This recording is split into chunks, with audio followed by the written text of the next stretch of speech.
બાફવાની ઝંઝટ વગર મોંમાં મૂકતા પીગળી જાય તેવું સોફ્ટ ખીચું બનાવીશું। ખીચું બનાવતી વખતે લોટ લઈએ એનાથી પાણી કેટલું વધારે લેવું એ બધું જ તમને વિડીયોમાં જણાવીશ। ખીચું બનાવતી વખતે ઊંડા વાસણનો ઉપયોગ કરવાનો છે, જેથી લોટ જ્યારે આપણે પાણીમાં ઉમેરીએ ત્યારે હલાવતા બરાબર ફાવે।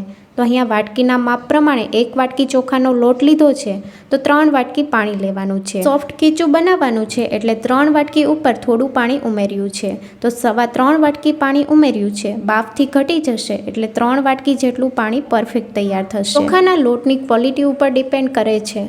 અમુક લોટમાં વધારે પાણીની જરૂર પડે છે, અમુક લોટમાં ઓછા પાણીની જરૂર પડે છે। હવે 1 ચમચી વાટેલું જીરું ઉમેરીએ, અડધી ચમચી અજમો ઉમેરીએ। અજમાથી ફ્લેવર પણ સારો આવે છે અને પચવામાં પણ હળવું રહે છે। 1 ચમચી લીલા મરચાંની પેસ્ટ ઉમેરીએ। તીખાશ તમે ઓછી વધારે કરી શકો છો। બરાબર મિક્સ કરી લઈએ। જો તમારે આદુની પેસ્ટ ઉમેરવી હોય તો તમે આદુ પણ ઉમેરી શકો છો। ખીચુંમાં આદુનો ફ્લેવર પણ સરસ લાગે છે। હવે ગેસની ફ્લેમ કરી દઈએ મીડિયમ ટુ હાઈ અને પાણીને ગરમ થવા દઈએ। પાણી ગરમ થઈ ગયું છે, 1/4 ચમચી ખાવાના સોડા ઉમેરીએ। પાણી ગરમ થવા લાગે પછી જ ખાવાના સોડા ઉમેરવાના છે, પાણી ઉકળી જાય ત્યારે નથી ઉમેરવાના। જો આ સમયે ઉમેરશો તો ખીચું એકદમ સોફ્ટ તૈયાર થશે। સ્વાદ પ્રમાણે મીઠું ઉમેરીને બરાબર મિક્સ કરી લઈએ।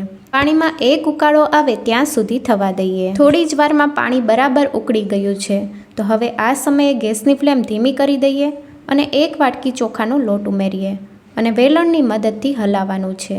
ગેસની ફ્લેમ ધીમી રાખીને બરાબર મિક્સ કરી લઈએ। એક જ દિશામાં સતત હલાવતા રહેવાનું છે। લોટ બરાબર મિક્સ થઈ ગયો છે। જો આ સમયે તમને વધારે ઢીલું લાગતું હોય તો તમે ચોખાનો લોટ ઉમેરી શકો છો। હવે ઢાંકણ ઢાંકીને ધીમા ગેસ ઉપર 2 મિનિટ માટે સ્ટીમ આપશું। 2 મિનિટ પછી ઢાંકણ ખોલી લઈએ। એકદમ સોફ્ટ ખીચું તૈયાર છે।